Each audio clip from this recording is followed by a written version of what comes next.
qui vous retrouve ici pour la 3e vidéo de cette playlist. Alors PN nous rend plus sages et plus belles à l'intérieur. Rappelons tout d'abord ce qu'est la sagesse. On peut dire que quelqu'un est sage quand il sait faire preuve de tempérance, de modération et de prudence dans ses comportements, désirs et plaisirs. Vous savez sans doute que tant qu'une victime de PN n'a pas pris conscience du pourquoi de la situation dans laquelle elle se trouve, elle ne sera pas capable de quitter PN ni de se reconstruire. La prise de conscience reste pour moi le déclencheur essentiel. Et les proches, les professionnels de la santé mentale et tous les autres pourront lui dire à la victime tout ce qu'ils veulent.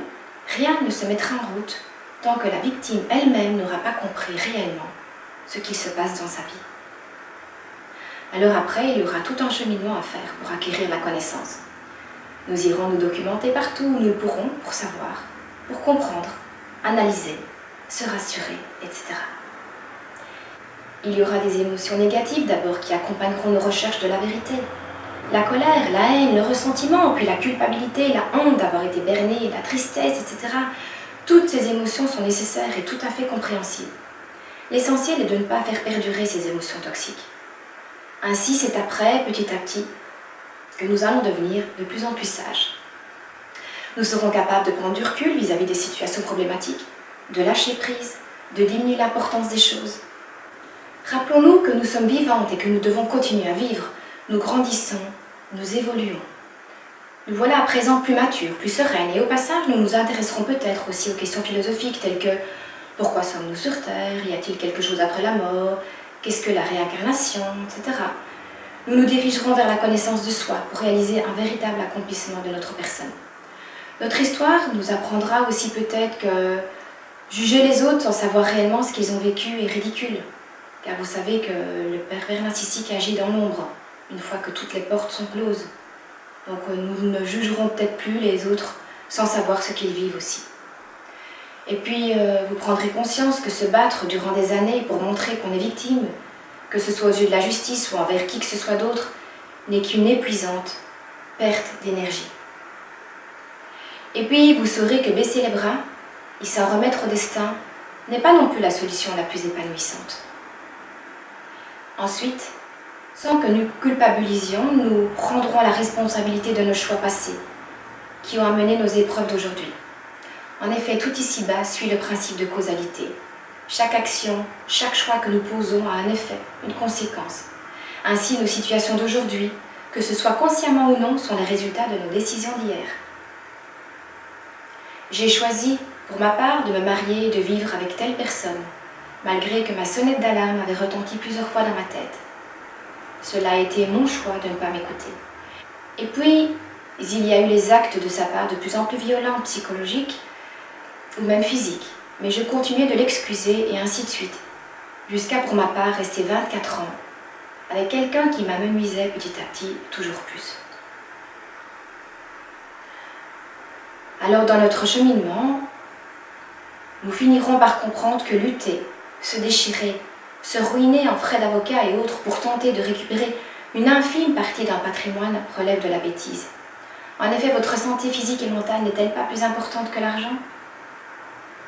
Le matérialisme reste secondaire et constitue à lui seul une chaîne puissante qui nous rend une fois de plus dépendants, non pas cette fois d'un individu, mais d'un système tout autant machiavélique. Et puis vous verrez que l'abondance peut venir à tout point de vue une fois que vos pensées sont positives.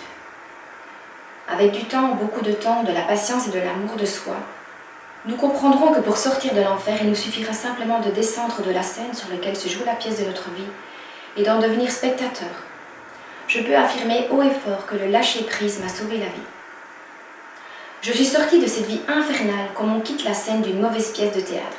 J'ai agi par amour pour moi et pour mes enfants. Savez-vous que le véritable amour est l'amour inconditionnel? C'est la capacité de pouvoir se dire à soi-même ou aux autres « Je t'aime, même si tu as fait de grosses erreurs. À présent, tu sais comment ne plus les reproduire, alors va et ne te retourne plus. » Et ensuite, les peurs, les doutes et toute cette saloperie seront évincées pour ne laisser la place qu'à la foi. La foi que la vie sera différente à partir d'aujourd'hui. Le monde, notre monde, prend soin de nous, mais nous ne le savons pas. Sachons dire dans chaque situation que tout est pour le mieux, que c'est ainsi que cela doit se passer, afin d'apprendre toujours plus et de grandir. Alors que faisons-nous ensuite? Eh bien, nous ne pouvons en toute logique que dire merci, créer notre gratitude d'avoir pu remonter la pente pour sortir de nos situations ô combien douloureuses. Et puis pour moi, ce qui constitue l'ultime étape, c'est le pardon. Se pardonner à soi-même de ne pas avoir compris plus tôt, de ne s'être pas écouté, et puis aussi pardonner au PN, à la justice encore très maladroite. Pardonner ne signifie pas excuser, oublier, mais accepter la situation, accepter qu'on ne peut pas changer les autres et que nous n'avons pas de contrôle sur l'environnement extérieur comme les lois par exemple. La seule chose que nous pouvons changer est notre attitude face à cet environnement. Ainsi se réveiller pour pouvoir pardonner, lâcher prise, prendre ses responsabilités dans les situations que nous vivons aujourd'hui, remercier, s'aimer, aimer les autres de façon inconditionnelle sans vouloir les changer ni les posséder est essentiel. De cette manière, nous allons pouvoir briser toutes nos chaînes pour nous retrouver libres, mais totalement, et par conséquent, complètement allégés de tous nos fardeaux. En effet, combien de victimes ont rompu avec leur PN mais continuent d'être malgré tout sous emprise à cause d'un patrimoine commun, par exemple? C'est sûr qu'il y a aussi les enfants. Mais ce sera à chacun de faire preuve de créativité afin de trouver les solutions relatives à chaque situation. Dites-vous que les enfants sont plus forts, sont forts et sont pleins de ressources aussi. S'ils se sentent aimés par au moins l'un des deux, c'est déjà beaucoup de gagné. Les solutions existent et pour les trouver, descendez de votre scène de vie, prenez du recul. Alors après tout ce cheminement, ne sommes-nous pas devenus plus sages et plus belles à l'intérieur? Certes, il faudra du temps, de la persévérance et une véritable intention pour y arriver. Beaucoup s'égareront en chemin, malheureusement. Nombreuses seront les victimes qui se laisseront à nouveau submerger par les émotions toxiques. Et beaucoup regarderont en arrière, ressentant trop de crainte d'avancer vers l'inconnu. Encore une fois, il s'agit d'un choix personnel. Oui, je dis bien un choix personnel. Alors vous, quel chemin choisirez-vous? Voulez-vous ressentir ressentiment, haine et devenir une personne aigrie jusqu'à la fin de votre vie? Ou prendrez-vous le chemin de la sagesse qui vous apportera beauté intérieure et liberté? Ta liberté, tu ne dois pas la mendier aux autres, mais tu dois la prendre. Allez, je vous retrouve pour la prochaine vidéo où PN nous rend plus fortes. À bientôt!